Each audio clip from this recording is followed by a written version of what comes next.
Good morning, friends. Yesterday, in our previous lecture, we have discussed about concept of educational technology. Today, we'll discuss about the role of educational practices. For seeing that, role of practices are the stimulation, guidance, direction, and encouragement for learning. It makes the learning process easy and effective.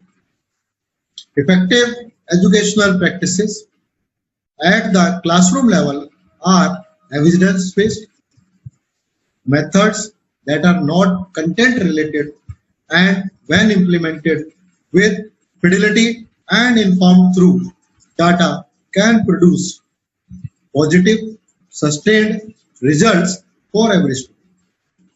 It must be for the benefit of the learners, and at the end they must be able to deliver the maximum they have learned during the class.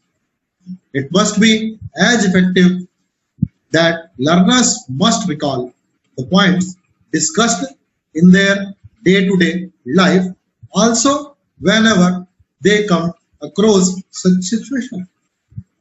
To make educational practices visible requires an accomplished teacher as evaluator and activator who knows a range of learning strategies to build the students' surface knowledge, deep knowledge and understanding and conceptual understanding.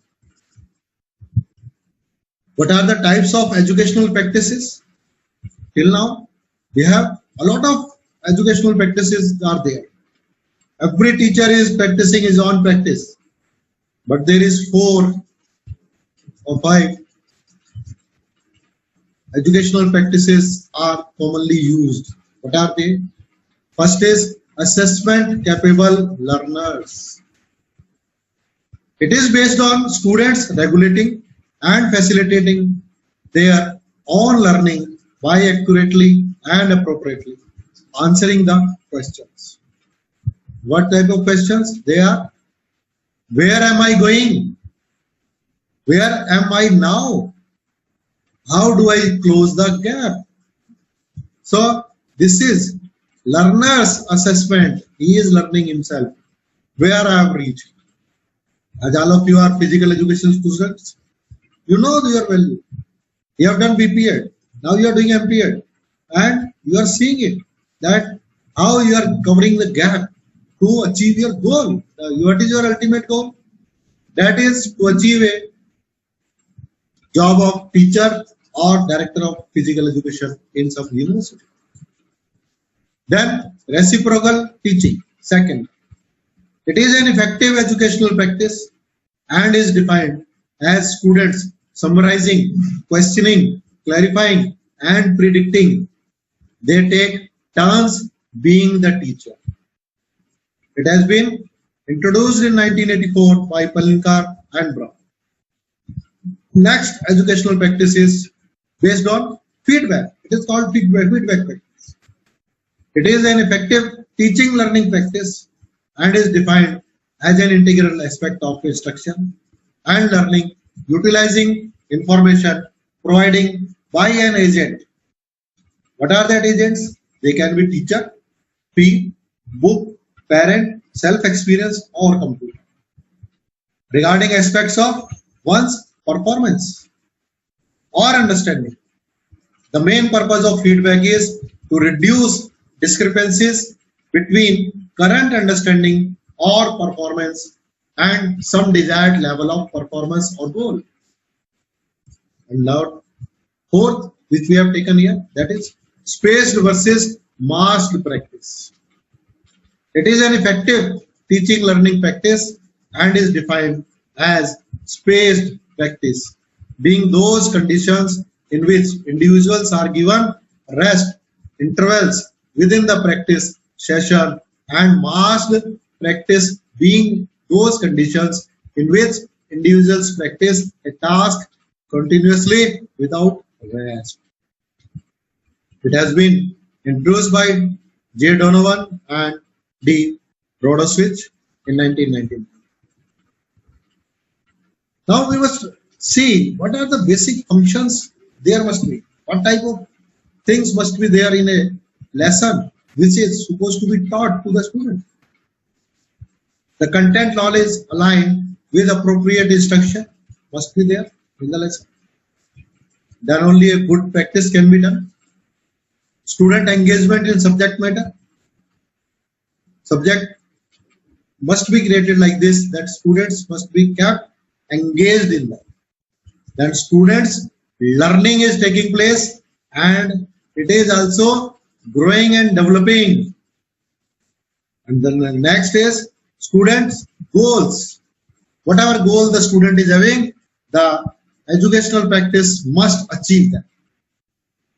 Then prior experiences, learning, styles, multiple intelligences, strengths and needs, effective communication.